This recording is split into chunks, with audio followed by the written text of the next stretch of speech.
Captain Tommy Scoville, you are on the lifeboat, everybody.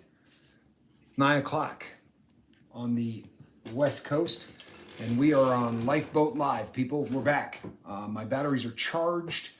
I had a productive day at the new job. I'll tell you all about that a little bit in a second. But this is going to be a different live feed.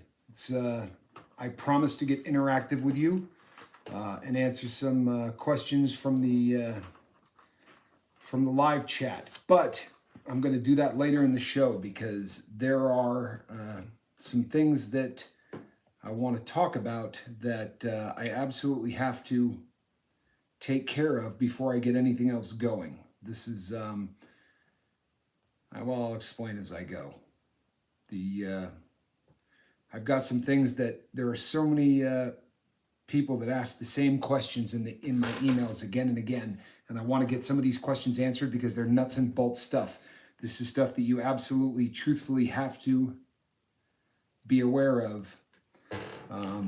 They're important things, and as opposed to typing this out to a million people, or 300 or 400 of you, the best way that I could probably do this is just to answer it here. Virginia Doolin, good to see you. Joe Birdwell, Joe, your day is coming. I'm going to be talking in the next day. I'm going to be bringing Joe's story. And people, his wife has become a crew member on the boat. I cannot tell you how much that touched me. Really just a beautiful thing. We've got, who else have we got in here? We have Fee. We have Journey Grizcub. Charlie Mullins is here. Deja Morris, good to see you, Deja. Journey, everybody's still raving about the interview that you did. Just amazing. Leisure 7772. I'm so glad that you are now a crew member of this boat. I really am. I'm so happy that you're joining us. Kiss Freak, my friend. Good to see you. Saigon Cinnamon. Always a pleasure. Charlie Mullins, there's my man. Good to see you, Charlie. So people, bottom line is this. The number of emails that I'm getting now, it's exciting. It's awesome. I'm not complaining in any way, shape, or form. I absolutely love it. It means that we're doing the right thing. We're doing well. And but I'm going to start to answer the questions that I get over and over and over again right here, doing it this way so that everybody gets the benefit. Because chances are if, 30 or 40 of you ask the same question, there's probably a lot of other people who just don't email me who may have the same questions. Before I do, Brian Michaels. People, let me tell you something.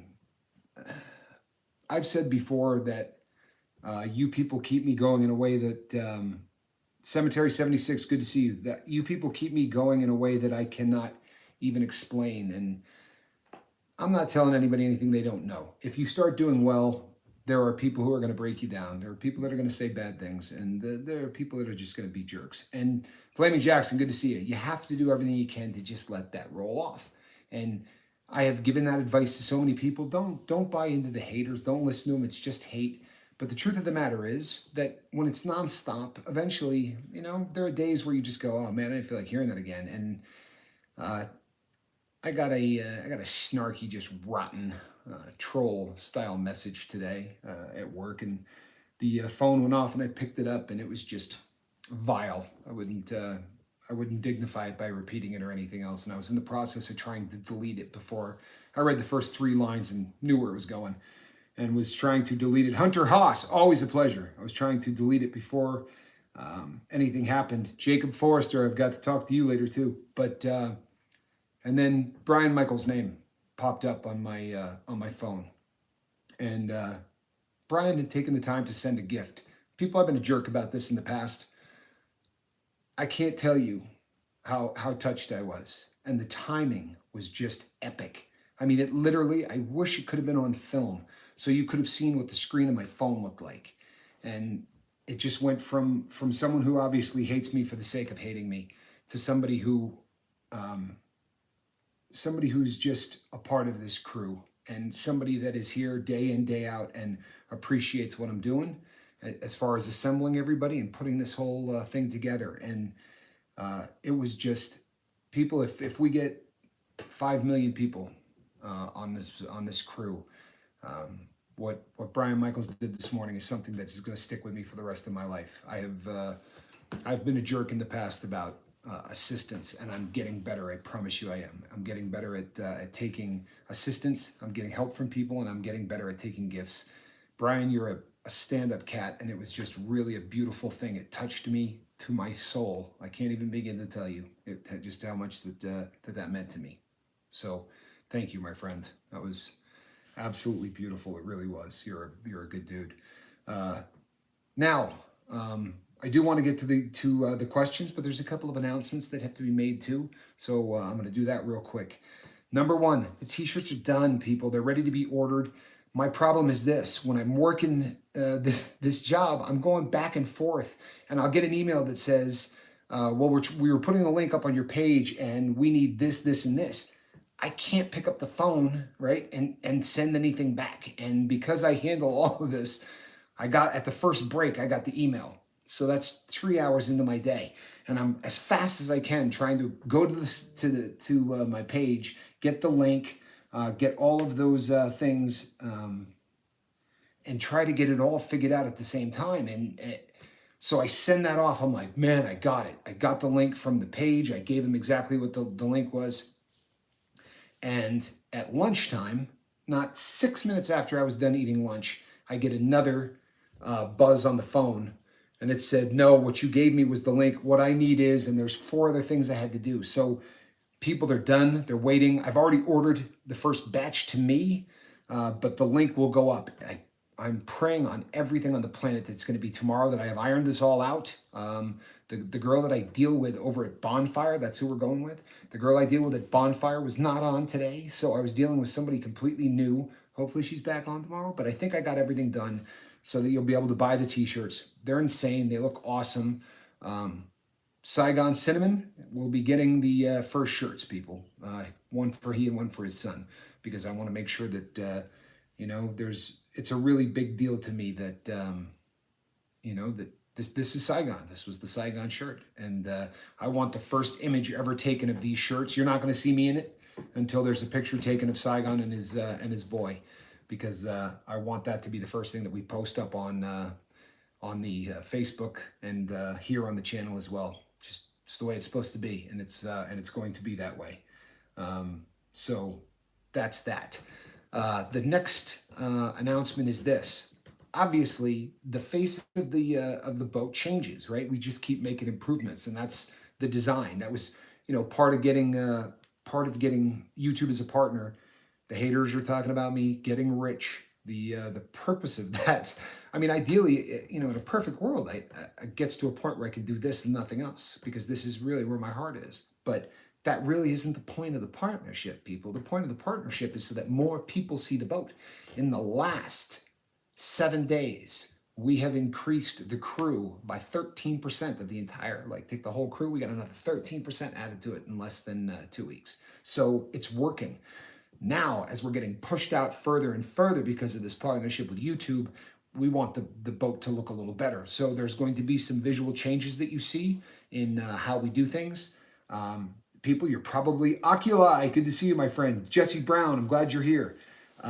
You're probably going to be seeing a bit of an intro, right? So that we look a little bit more professional when we get pushed out, and a little bit of an outro. What we're going to do for all of the people who have been here from Jump Street, you're going to have a spot so that you're not going to have to sit through the intro and do all of that. That's for the people that have never seen this before, so that we don't look like the captain sitting at his desk, right? We've been making the thumbnails look a little bit more professional. The idea is to bring in as many people as we can, right? So that the more people that check this out, people who don't need this channel aren't going to hang out on this channel.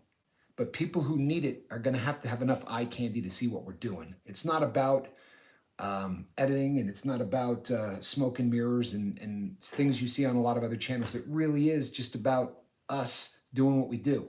But in order for people to see that, I had a friend who was engaged to a supermodel, and I said to him, she really is one of the nicest people you'd ever want to meet. But the girl literally was a supermodel. And someone said to him once, you're not going to tell me you're in love with this girl for her personality. And he said, honestly, I am in love with this girl for her personality. But he also said, however, I didn't walk up and talk to her because of her personality. It's the same principle with the boat. This is the personality, but we'd like to look like a supermodel a little bit while we're getting pushed out to, so that the shallowness of, hey, this looks like it might be cool, will give way to what's important in life, which is, the heart and the soul and the personality. That's really what's important. Beautiful is not what you look like. Beautiful is who you are. But in order for people to find out who we are, we're going to put out a nice product. So you're going to be seeing some changes that make us look more professional, and a day is coming, people, where it's going to be more difficult to connect with each and every person on the boat. The good news is that's never going to be a problem for the people listening to my voice right now. The truth of the matter is the people that, have been here right from the beginning and have been building this, we have that relationship. It's going to get harder, to do that with, larger numbers of people. But you guys, the heart and soul of this boat, it's going to be as much, I don't want to use the word pressure because that's not really what it is, but the responsibility of everybody on the boat is going to get upped a little bit. There are going to be people that, as it is right now, who people welcome every single person that comes on here, and you guys are so good about that.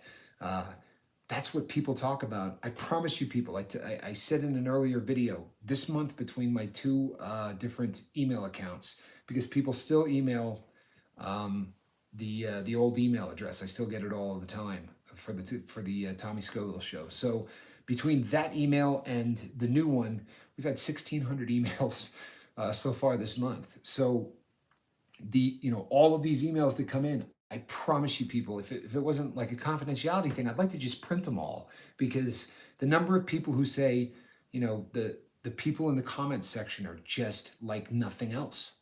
I mean, that's it, people. It really is, right? That when I talk about this getting bigger than my dream, that's what I'm talking about. The way you treat people who show up here, the way you all interact with people, the way you all care for one another, the way you all say support people when they go over to the Facebook part. People are getting sober and staying sober because of you, not because of me. That's the truth of what's going on here, and it's absolutely beautiful. It really is. And now that I'm doing the interviews, doing them every day, people, is just going to be an impossibility. It just, and if I do, obviously I can't go live at night. And this is important to me because of the number of emails I've got from people that say, when you do this at night, it keeps me from doing X, Y, or Z. Because not because of me, but because people get into the comment section and talk to one another. And let's be honest, this is the time of night in a lot of time zones where people start thinking about doing the things that, this is a tough time of the night. So having this is important. I really believe that doing these live feeds at night is super important. So I probably won't get one up every day, but we're certainly going to be getting up a lot every week. And there are more people who are writing in whose stories are going to be told. To Derek, really just a phenomenal thing to come on and tell you a story. I'm so impressed that he stepped up and did that. And to the Grizz Cub, I mean, the number, I swear to you, I should just count it because I don't have to put anybody on blast to do that. But the number of emails that I got that used the H word, I don't mean heroin, I mean hero. The number of people who say, you're a hero for the things that you're doing after overcoming what you did and then choosing this as what you want to do with your life. It's heroic. And the number of people who have literally called you a hero, I think it would touch you deep inside. Now, before I get on too much further, people, it's a rare thing, I promise you, that I'm going to read something in a comment and feel the need to answer or to bring it up here, right? Because I don't want to put, even though they're leaving it in the comments section, which sort of makes it open, right? It's not like you're hiding anything, but I don't want to put anybody on blast as a rule of thumb. I just don't want to do it, but I'm doing it tonight. It's probably not a great speech before what I'm about to do, but I read a comment in the comment section that I just have to talk about. There's just no way not to. Jacob, my man, you all saw the comment because I think 15 or 16 people responded to it. And people, forgiving yourself is tough. It really is. And I've been wrestling with it for the last 3 days. I have a couple of people that, for lack of a better way to put it, are very much counselors in their own right. And I talk with these people when I'm having problems that I don't want to come here. I do give it all. I really do, in terms of being open with you. And I've been struggling. And the crazy thing is, I don't want, you're going to go, this is the dumbest thing I've ever heard. But you know what I struggle with, people, honestly? I struggle with the difference between the guy that I was and the guy that not I am, but the guy that I'm perceived to be, right? You still wouldn't want to see me in traffic. You know what I mean? Like I try to be the most loving person in the entire world, but driving home in rush hour today, if you could have watched me and seen me filmed, I don't think you would have gone, boy, this is just a role model. I was gritting my teeth and screaming and just being that guy in rush hour, right? So, but I get a lot of really beautiful comments, a lot, and I appreciate them. Honestly, I do. But it makes you start thinking back to, if these people really had a handle on the things that I've done and who I am. I've been open, but I don't give you details because I've done things so rotten that if I were to talk about it, YouTube wouldn't want me putting it up. Like I really have struggled with things from my past. So when I came across what Jacob had written about really having a struggle forgiving himself, I wrote a comment that was from the heart. And I said that, he's a great man. And I mean that, Jacob. You're a great guy. You're here every day supporting all of these people who are trying to get sober and you don't have a drug problem. It wasn't even an issue for you, but you're here every day. And, you said in there that, not forgetting and not forgiving is keeping you a decent man. Bro, you're so much bigger than a decent man. And I wrote that in my response to you. I said, you're so much more than a decent person. You're a great person. And what you're doing is proving it. And then I went on to say that, eventually the scales, if you just want to go at it that way, and I don't recommend this. I really don't. I think you forgive yourself and it's what you have to do. But the scales, let's do it that way. That reaches a point where the good you've done starts to tip the scale to the point where I think you've earned that forgiveness. And that's what I wrote. And one of these people who I talk to regularly, who counsels me, said, I came across what, the comment from Jacob, was that difficult for you to answer? And I said, no, it wasn't a difficult question to answer. And the person then said, do you feel like it was a good response? I said, yeah, I do. I think it was a great response. They said, good. Now apply it to yourself. And Jacob, we're in the same boat. I get it. I really do. But since it's something that I get more emails about than anything else, this was the reason I had to do this today. I'm not trying to just put you on blast, but I have to because it segues. I get more questions about forgiving yourself for your past than anything else, hands down. In fact, I counted it. That is the number one question. The second number one question, or number two question, I should say, is I'm getting ready to quit, or I want to quit, but I don't know. For people in the real world who don't live in the same boat we do, they just go, well, you stop. That's how you just got to stop. Well, it's a little bit more difficult. If the addiction is really developed, that's a taller order. And for a lot of those people, I get the question, how do I take the steps? What do you do? So tonight I'm going to answer both of those questions. And I think they kind of go hand in hand. I'm going to start with question 2 because it makes more sense. People, honestly, you want to hear the best 3-step method to just drawing the line in the sand and going? This is how I went from the unbelievable heroin habit I had to starting the process. Didn't fix me, people, not by any stretch, but it was the launch of trying to fix me. I got a piece of paper and I wrote on the top of the heading, and this is what you need to do. I promise you, this will work if you do it. I wrote on the top of the piece of paper my reasons for quitting. Because in anything in life that you're going to dedicate yourself to, if there's not reasons that you can clearly define and understand, then you're wasting your time. I have people that call me and say, my YouTube channel is not doing well. And I'll say, well, what's the reason for doing a YouTube channel in the first place? I don't know what you mean. Well, then you're not going to have a successful YouTube channel. If you can't define what the reason that you're doing something is, then you're spinning your wheels. Just plain and simple. So on that first piece of paper, write the reasons for quitting. And some of them are not going to be your why. Some of them are going to be, look, health issues. For me, it was a huge issue. I was very, very unhealthy, and I had doctors telling me I was going to be dead in 5 years. That's a big issue, but it wasn't my why. The difference between a reason and your why is what keeps you from dialing as a drug dealer. When you're really slipping, right? The fact that health is an issue for you isn't going to stop you from calling the dealer. I've said this before. For me, My daughter will keep me from calling the dope dealer. Plain and simple. My daughter will not. It's not something that I can do. It's it's there's no way I pick that phone up while thinking of my daughter and can make that call. Plain and simple. So that was a big one on there. My son was on there, and the others things that are more personal that I'm not going to share with the crew. But you make that list out of what your why is, right? My father. I wanted my father to leave this planet. I knew. Papa Scoville didn't have 5 years left. It was not a shock when he died. We all knew that. He was just getting really old, and there was no chance in hell he was leaving this planet thinking I was doing dope. It just was not going to happen. And that was on the first page. So the second page, I wrote down every single thing about me that the drugs caused. I wrote who I was as a person, and I was viciously honest. I was more honest on that second page than I had ever been in my life about anything. First thing I wrote was liar, because that's who I was. You could not believe anything I said. Plain and simple. That's who I was. You can't maintain a drug addiction without lying about your drug addiction. You have to. You got to lie, because people will ask questions, the answer of which will prove you're a junkie or an addict or a drunk or any of the terms that I say you don't use, because on page 2, people, that's what you are. On page 2, you're a junkie, you're a drunk, however you really see yourself as who you are, put that down and list them.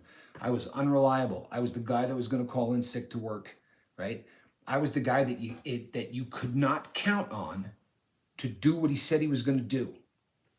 Plain and simple. You could not count on the guy on page 2, right? So when I was done making all of this out, I turned the page over and I got to page 3. And this, right? This is page 3, Tommy. I made a list of who I wanted to be. And I don't mean sober. Sober's not a list, people. Sober's a goal. Make a list of what you want to be as a human being. I wanted people to be able to believe every single thing that came out of my mouth. I didn't want to tell a lie again. Now, I will preface that by saying this. If you come up to me and the question that you ask me is just going to hurt you if I'm honest, right? And the example people always use is the girl that says, do I look fat in this? Or do I look ugly in this? I mean, there are things that I'm going to steer that in a different direction. There are questions that people shouldn't ask. But in terms of anything that had any relevance in life, right? That kind of vanity is pointless anyway. But anything that had anything to do with relevance in life, I wanted to be believed. I was not lying anymore. Those days were over. So if people said to me, are you using? And I was, they were going to hear it, right? Right? Damn vape. I'm not going to lie about it. There's no reason for you people to know, right? That I slipped and I'm vaping. There's no reason for anyone to know. I could just sit here and lie. So when I started to do the channel and I was on some, Suboxone, once I made the switch from not doing Suboxone to doing Suboxone, I didn't need to tell anybody. It's a strip of film this big I put underneath my tongue. And since there really isn't, for someone with opiate use disorder, there's no outward appearance. You can't tell that I'm on it. And page 2, why would I tell anybody that? It's gonna bring debate. There are gonna be people that say this. There are gonna be people. I'm not lying. You understand? So for me, that was the very first thing that I put down. The second one I put down was reliable. Man, if I tell you I'm gonna be there at Tuesday, I'm gonna be there on Tuesday. It's just plain and simple. If I get a job and I get hired, it's absolutely going to be one of those things that I'm coming to work unless I'm missing an arm. Or if you have me as an employee, I promise you, I'm going to do what I say I'm going to do. But the point is, that's the 3 steps that I did, people. And then I set out to live page 3. And it's not easy. I'm not telling you it's easy. But I'm telling you to make the first step, that's as good as you're going to do. You can admit that you're powerless over your substance and that your life has become unmanageable, right? There are 12 steps. You can go that route. For me, these made sense to do instantly, right? To make a searching moral inventory is not something you do on day 1, right? But I'll tell you something right now. If you're still in the life, that's easier to do than to try to do 7 weeks in. When you're already dealing with guilt and you're already dealing with all of the other things, it makes more sense to make that list and be honest with yourself before guilt starts rolling into you. Do it the day you quit. I promise you, it was easier for me. I had tried the other method 15 times. No, I had tried the method 500 times. But I tried it for 15 to 20 years. So many different ways to try to get sober. The 3 pages, that was Q, by the way. I didn't come up with this. This was not something that I had designed. My friend Q was the one that said, this is how you do this. And people, I'm here today in front of you. I'm not using heroin. And my word is my bond, right? I am the employee people want to have. I'm the brother people want to have. I'm the dad people want to have. My kids and I have never had a better relationship. That was big on my list. It was huge on my list. And it was huge on my list for all 3 pages because I had to admit to myself that I was a crap dad. Really. Not that I didn't show them love and I wasn't beating them or anything else, but if you're doing dope every day, you cannot be a good father. You can't. So in terms of doing it, the reason that this, by the way, this literally was designed by my friend Q. This is not something that someone had taught him or anything else. This is how he got sober. And he's taught it to a great many people. And the beautiful thing about this is the next question, right? Question number 1. How do you deal with the guilt that you've done from your past, the things that you've done? And I've hurt people for money, right? That's who page 2 Tommy was. That's who page 2 Tommy was. I was the guy that would hurt somebody for cash. I was the guy that would go and collect money from people who owed it for drug money. If you gave me heroin, I would go do that. And I did it on the street and I did it in prison. Because of my size, it was just something that I could do. That's reprehensible, people. That is almost impossible to forgive yourself for. Now, I don't preach, right? But in my religion, I know I'm forgiven. By the higher power I believe in, I know that I'm forgiven. But to forgive yourself is a different animal altogether. The reason that the 3 steps to starting this process is so beautiful is I really have, over the course of 6.5 almost years now, 6.25 years now, I have really begun to think of myself as 2 different completely people. I mean, 2 completely different people. You got page 2 Tommy, you got page 3 Tommy. So when people say, how do you forgive yourself? Because that was page 2. I was a person whose life was ruled by a drug, right? The dictator that was calling the shots for Tommy, that was heroin. Now, I'm not saying I don't own it, people. I'm not, right? I had a beautiful comment that I answered today from someone who disagrees with the use of the term disease, but just respectful and articulate and, made his point and did it without any of the vitriol that everyone else seems to do. And, we could disagree. There's nothing wrong with disagreeing. And if you actually listen to the cat that is disagreeing with you, a lot of times you come away feeling a little bit more intelligent. And his point is valid as hell. A lot of times people saying the disease concept makes it sound for some people like they can't do it. Well, I got this disease. There's no chance I could beat this. Well, it's easy for you to beat it. You don't have the disease. And it ends up becoming almost like one of our pet excuses for why we're unable to get sober. Make no mistake. It's a choice. It's a choice to use drugs. It's a choice to get sober. But it's a tougher road for some people than others. And that is the chemical differences in the brain between people who are addicts and people who are not. Call it whatever you want. But there's a difference in one person's brain versus the other. And science will tell you that difference lives in the reward center of the brain. The part of your brain that rewards you for doing the right thing, for feeling love, compassion, all of the things that make you feel good. Well, our brain jumps the track and starts giving you the same chemical responses for doing rotten things. That's tough, right? We understand that. We also understand that the people that came before us, who I don't always talk beautifully about, right? I don't like the 12 steps. I shouldn't say that. I have nothing against the 12 steps. I don't like what the NA and AA model have become. It's not their fault. If it had never washed out, I think we'd be in much better shape. But it's washed out. And the reason it is, my opinion, people, you don't have to subscribe to any of my opinions, right? I just ask that you listen to them. The reason that it doesn't work for me, I have relapsed in the parking lot of an NA meeting 4 times. 4 times. Seriously trying to get sober and getting my life together because everybody in the parking lot was getting high. Everybody. I'm not exaggerating. If you come to where I live and you go to one of these parking lots, they're fixing it. There are a lot of churches that have been getting involved. And, if you're court ordered to go to NA or AA, you have to go up to the person running the meeting, take a piece of paper and say, I want you to sign this. In a perfect world, you know what they would do? They'd sign it before the meeting started. So if you don't want to be there, go, right? But they don't. They force these individuals to sit in the meeting with people that want to be there. You know why this boat works? Because there's nobody forced to be on it, right? None of you have been told by a judge that you have to show up here and care for one another. You've all made that decision on your own. And it's the reason that magical things are happening on this boat. Well, that used to happen at AA and at NA. But now the majority of the people in the room don't want to be there. And when you get up and you talk from the front of the room, you get up and say, today was a very difficult day. Let me tell you why. And you look out and there's 3 guys in the corner talking like this and laughing. That's not going to work, right? Not only for the 3 jackwagons that are in the corner high giggling, but for the person in the front of the room who's opening up, right?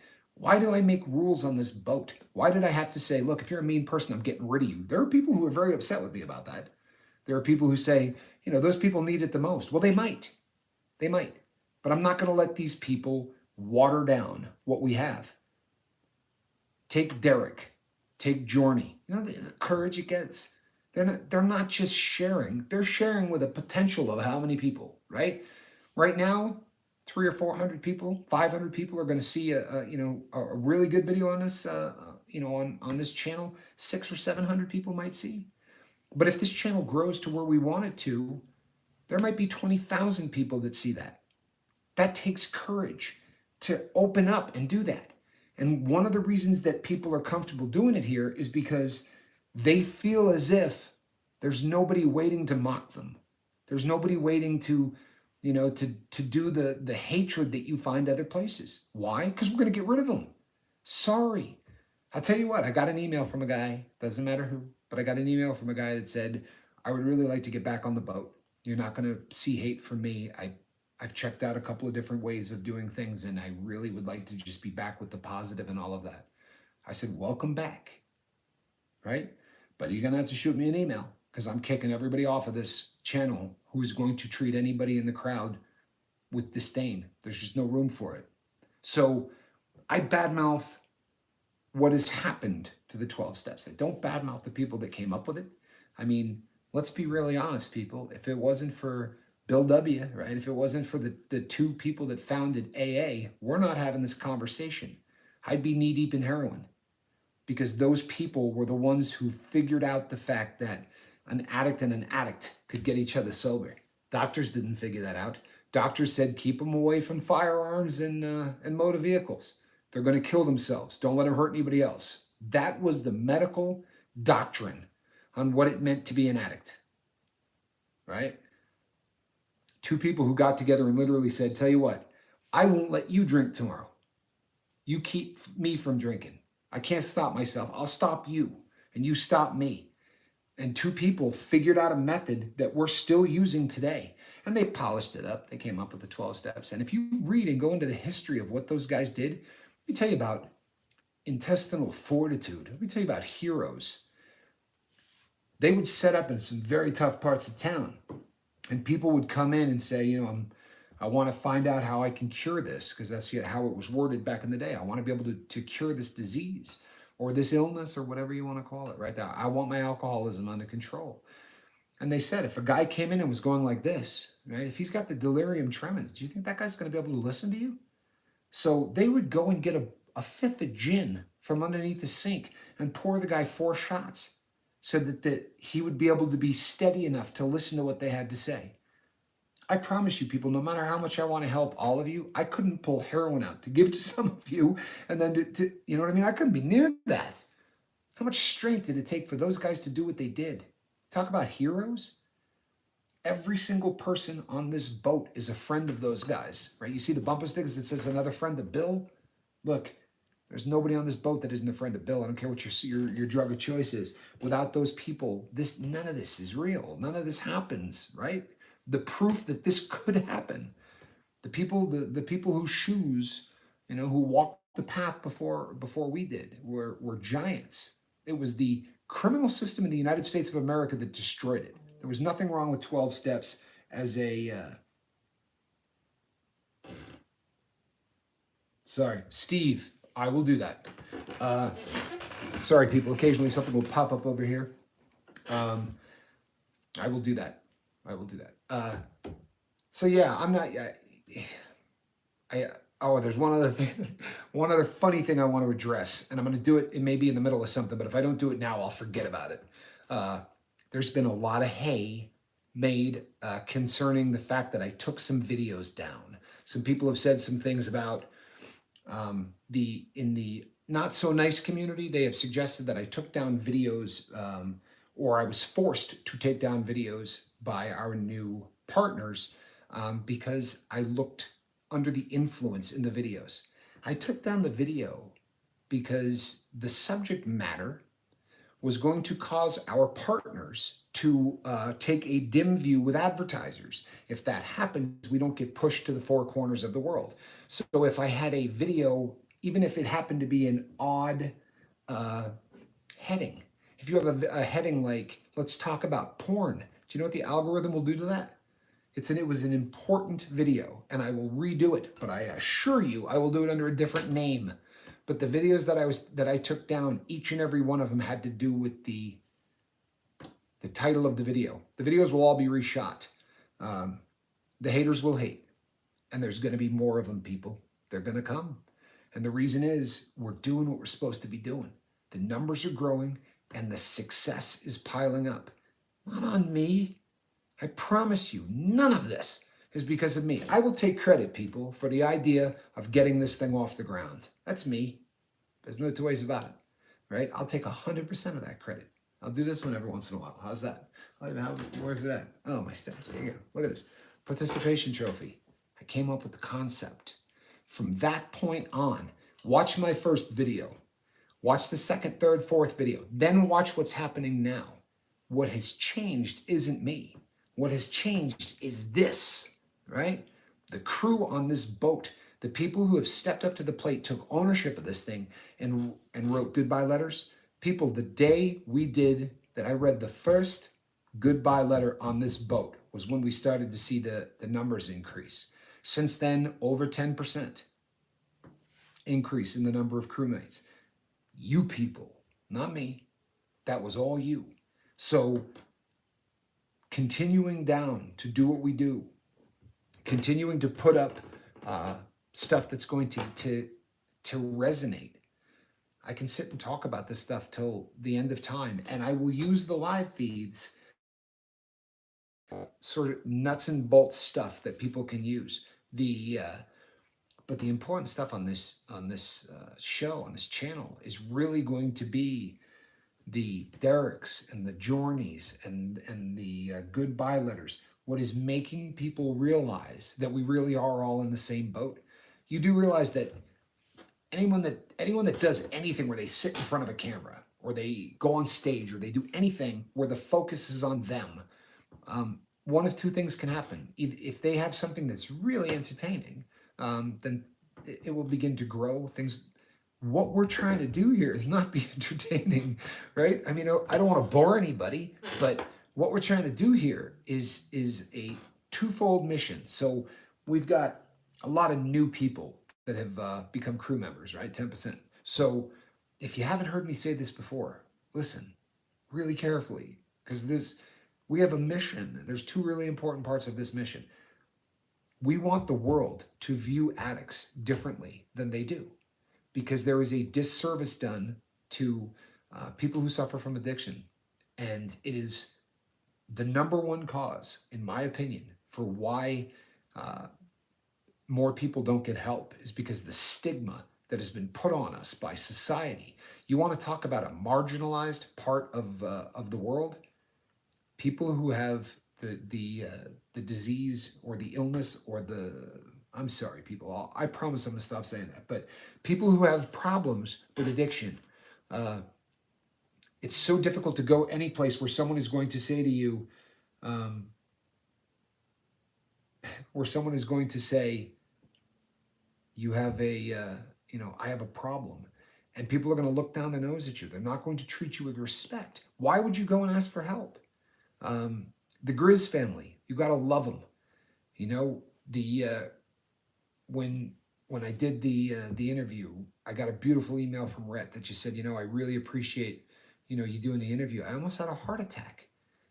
You appreciate me doing it. Your daughter came on, and what she did for this channel is there's no way to put it into words. Thank you for raising a girl of that kind of integrity and that kind of that kind of love. And thank you for being a father who didn't say, you're going to do what? Because you realize that's society, right? I mean, God bless my family. Do you think they were really excited when I told them I was going to do a channel where I came on and told the entire world I'd been in prison? Because I promise you, took a little getting used to. And I have a loving, caring family that they're the salt of the earth. But society has trained the world to be ashamed of anybody who has fought the good fight and won. Honestly, you say, hey, I hit my 2-year mark today. Congratulations, that's awesome. Don't tell the whole world, though. Why do you got to bring up the fact that you had a drug problem? Even if you're proud of it, well, don't bring it up. So we want a venue where when somebody says, I quit, you got how much sobriety, right? We want a venue where we celebrate the victories. Part of what we do is we own our past, right? I'm not a doctor, right? I'm a felon. I'm a recovering heroin addict. And I come out here every day and I tell people that. And if anybody starts to treat me with a level of respect on this channel, and it's happening, I get beautiful comments. The rest of the world sees this and goes, hey, this guy they're watching was a heroin addict. Other people go, I can do this, right? It's the whole concept. We want to change how the world views addiction. We want to change how the world views addicts. That's a goal. And the second is we want to provide a family, right? A place where you can come and people are going to support you when you're hurting. I am saying her name wrong. Oh, no. And you're going to do that to me on the live feed. Man, email me. Now I'm going to blush and do all of that. That is awful. All right, we're going to call it a night, people, because that's just awful. I can't actually walk off camera. When I do, that's even worse. I've been down that road. Well, I'm never going to say her name again until I get that one right. My goodness. Couldn't she be Liz? You know what I mean? Lisa? Oh, man. That is awful. I'm so unhappy that I saw that. Thanks, Oculi. I appreciate you, brother. I really do. I'm sorry. That is awful. Don't feel bad. Oh, at least it's live. Yeah. The point being, we want a place where we encourage people to own their past. We also encourage people to, there's got to be a place to celebrate your victories. Where does an addict go?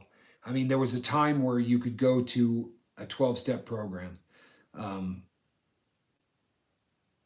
There's a time you could go to the 12-step program and you could get things done there. Those days, I mean, you're not going to want to go in there and celebrate victories with people who literally are laughing. If you haven't been to a 12-step program, maybe it's different where you live. Here it's not. And the last state that I lived in was not.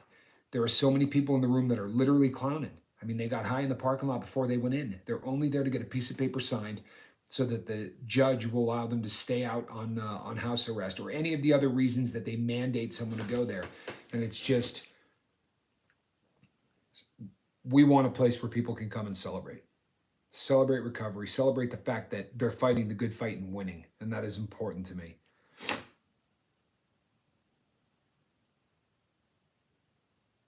One second, people. Miss V says, I've been living with a bad alcoholic for the last 2 years. About a week ago, he got very drunk and tried to gouge my eyes out with his thumbs, then punched me in the face several times and broke my nose.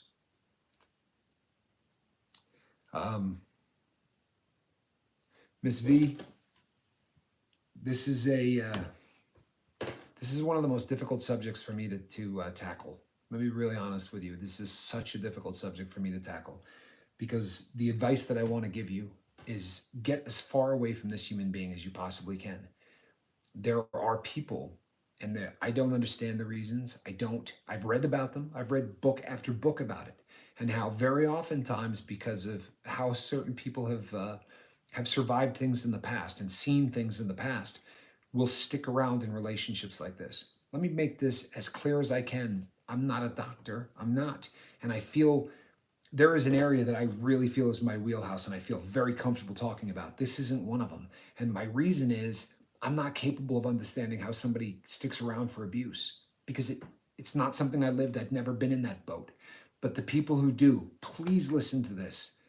No one has a right to put their hands on a woman. No one, right? That's not okay. It's not okay at all. And in my experience, people who do it continue to do it. Please, there are so many resources out there for women who have been abused by men to get away from them. You need to get away from this person. You need to put distance. Statistically speaking, this will not stop. I'm so sorry because but please go seek help. There are women's hotline numbers in every state in the union. And like I said, I've read books about this. There are reasons people stick around in abusive relationships. I'm not qualified to address those reasons, but I'm qualified to tell you that there are a million places that will help you. There are places all over the United States that will help you. Do not stick around with someone who's going to gouge your eyes out. Next time, he might be successful. Do you know how many people have stuck around saying, he's going to stop doing this? I got faith. He said he's not drinking anymore, who are dead. There are websites that is nothing but those stories. You got to get out of that. Please, please go and talk to somebody. Somebody locally, make that phone call because that is not a place you need to be. It is not okay. There is never a reason ever why somebody should hit a woman. That's it. There's nothing else that I can say about that. There is never a reason on the freaking planet that someone can hit a woman and that's okay. There isn't. None. I promise you. So please, you're worth so much more than that. Do not let that happen. The other thing that I will tell you is I swear on all that I love, I will be praying for you incessantly. That is the truth. My goodness, I'm so sorry. That is... Miss V, you get out of there, please. Please email me if you need me to look up where you're at and find your resources. I'll do that. I'll be happy to do that. Email me if you're in a situation where you're unable to find that out. Email me. I'll do the work for you. I promise you, I will. Just please get out of there because it doesn't stop. That's not the statistical probability. In fact, the statistical probability is it's going to continue, right? Get out, make the call, email me, and I'm praying for you. I promise you I'm praying for you.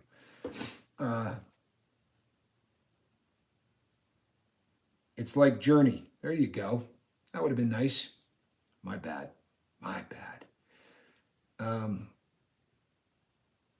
Wait a second. Joan Ram is sober for a month and a half now. People.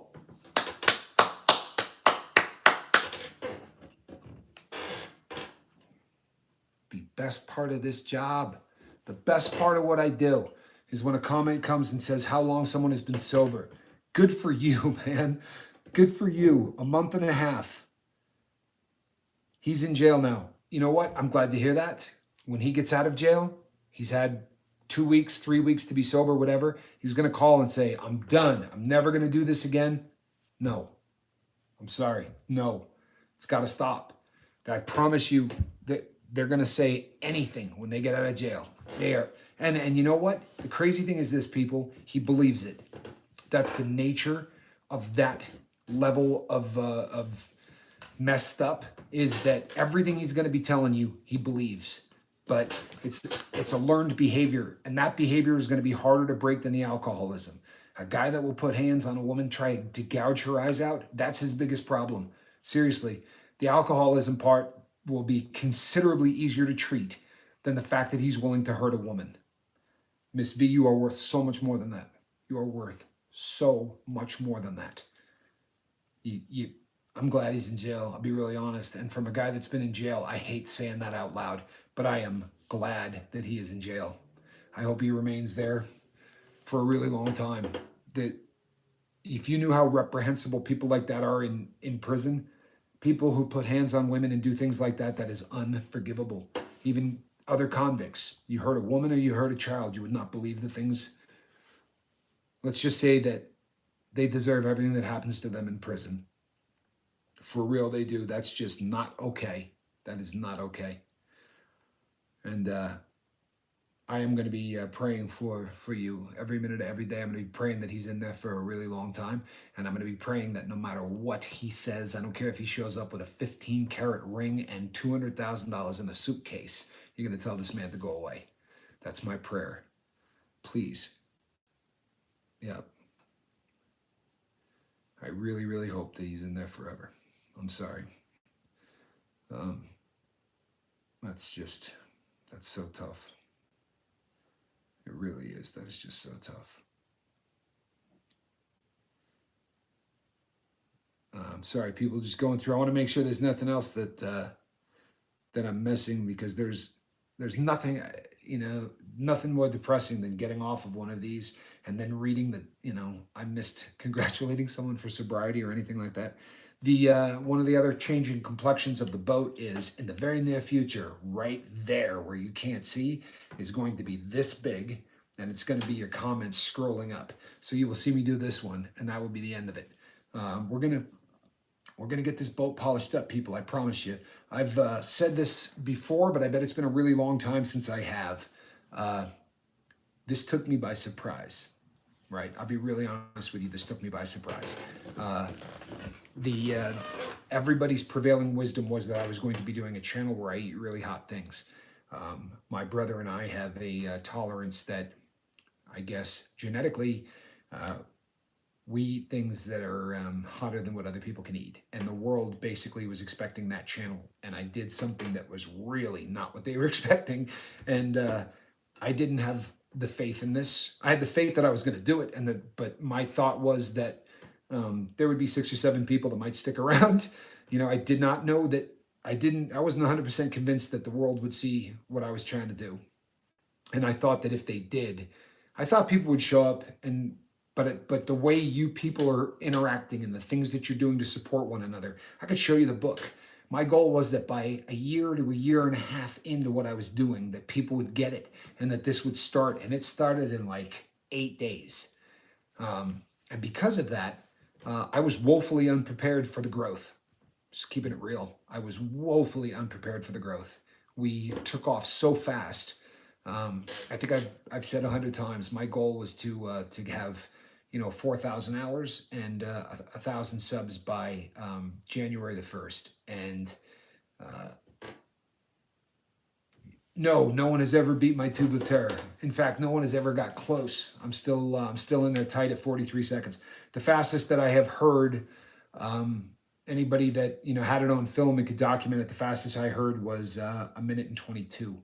So it's right now that record is sticking around. But yeah, I was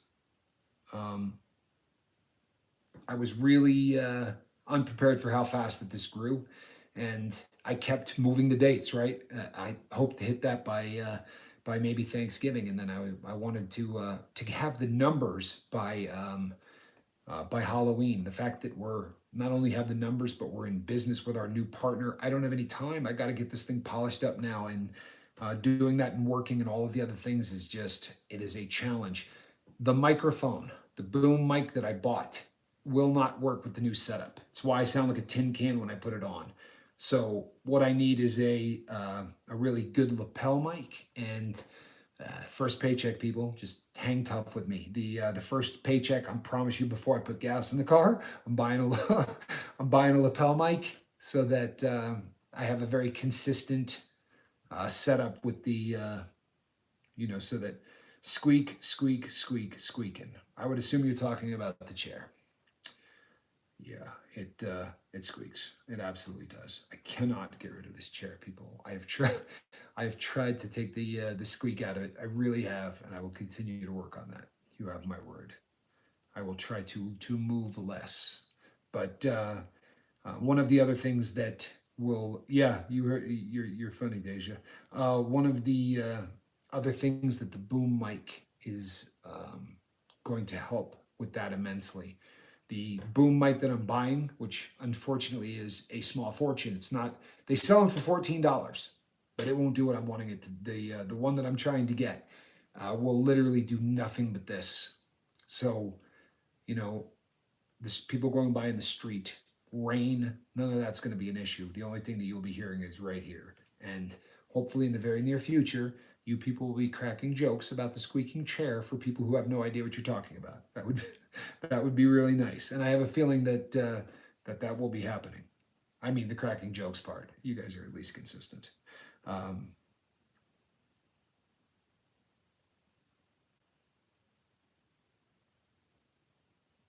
yes. Joe Birdwell is leaving. Joe, check your email tomorrow, Joe. I have a email on the way to you for tomorrow. I promise you. So we need to definitely talk. I want Joe's story as much as you all do. The number of people who have emailed me who said they want Joe's story, just getting it put together. I promise you, for all of you, you're gonna have it. I promise you. That's my word of honor. The Joe's story is coming, and it's coming soon. And a bunch of you have said that you would love to have his wife on there. That's something you would have to take up with Joe. People, I don't have that kind of, you know what I mean? That's outside my purview. I would be more than happy to have that, but that's not something that I can. You understand? That's not my decision, obviously. Yeah, Joe. Good night, and keep fighting the good fight, brother. We're so proud of you. We are so proud of you. You really, the number of emails I get, from you.